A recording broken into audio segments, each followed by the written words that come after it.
இன்றே டவுன்லோட் செய்து உங்கள் ஃபேவரட் ஷோக்களை என்ஜாய் பண்ணுங்க. உருப்படியா ஒரு வேலைக்கு போய் நேர்மையா சம்பாதிக்க தானே சொன்னேன். அதுல எப்படி மாமா உங்க கௌரவம் குறைஞ்சு போகும்? நீங்களே சொல்றீங்க இதெல்லாம் நேர்மையா சம்பாதிக்கலன்னு. அதுல வாழறது எப்படி மாமா கௌரவமா இருக்கும்? உங்க புள்ள திருடிட்டான்னு 4 பேரு வந்து சொன்னாதானே உங்களுக்கு அசிங்கம் மாமா? உங்க புள்ள உழைச்சு சம்பாதிக்கிறாருன்னு சொன்னா உங்களுக்கு கௌரவம் தானே? உங்க கௌரவத்தை ஏன் இப்படி அசிங்கம்னு தப்பா புரிஞ்சுக்கிறீங்கன்னு எனக்கு புரிய மாட்டேங்குது மாமா. என்ன நீ மாமாவே எதிர்த்து பேசுற? மாமா உனக்கு எவ்வளவு மரியாதை கொடுத்து வச்சிருக்காரு. அந்த மரியாதைக்கு கொஞ்சமாச்சும் விசுவாசம் காட்டுறியா? அவ பிறந்து வளர்ந்த இடம் அப்படித்தானே பேசுவா.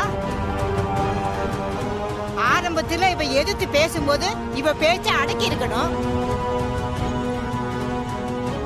ஈஸ்வரமூர்த்தி, ஆரம்பத்துல விட்டுட்டேல்ல, இப்ப வினைய வந்து நிக்குது பாத்தியா? இங்க பாரு, இந்த வீட்டு மருமக எப்படி இருக்கணுங்கிறதுக்கு உதாரணம் மீனாட்சி. நாங்க என்ன சொல்றோமோ அதுபடிதான் நடப்பா. இதோ நிக்கிறானே எங்க மூத்த புள்ள கதிரவன். இன்னைக்கு வரைக்கும் அவங்க அப்பா பேச்ச மீறினதே கிடையாது. சின்ன குழந்தை மாதிரி எங்க பேச்சையே தான் கேட்பான். ஆனா நீ எங்க புள்ளைய உன் முந்தானையில முடிஞ்சு வச்சுக்கிட்டு அவனை கூலி வேலைக்கு போ சொல்லிருக்க. பெத்த வயிறு பத்திக்கிட்டு எரியுதுரி. சத்தியமா சொல்றேன், நீ பண்ற தப்புக்கெல்லாம் ஒரு நாள் அனுபவிப்ப. அபிராமி, அமைதியாரு. இந்த பாருமா, நீ வாழ்றது ஒரு அரசியல்வாதியோட குடும்பத்துல. நம்ம கிட்டதான் 100 பேர் வேலை கிட்ட வந்து நிக்கணும். நம்ம யார்கிட்டையும் போய் வேலை கிட்ட நிக்க கூடாது. அப்படி போனா நம்ம மேல இருக்கிற மரியாதை, பயம் எல்லாம் நம்மளை விட்டு போயிடும்.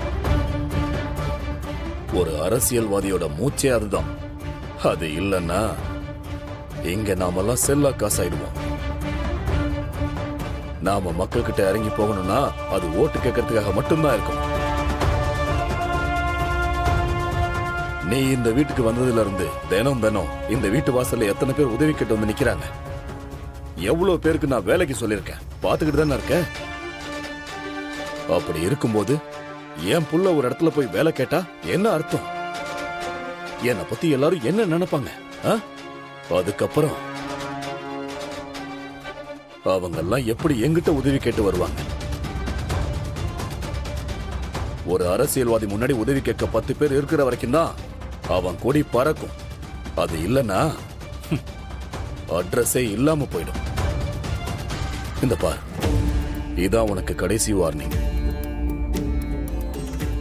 இதுக்கப்புறம் அந்த தப்ப செய்யக்கூடாது.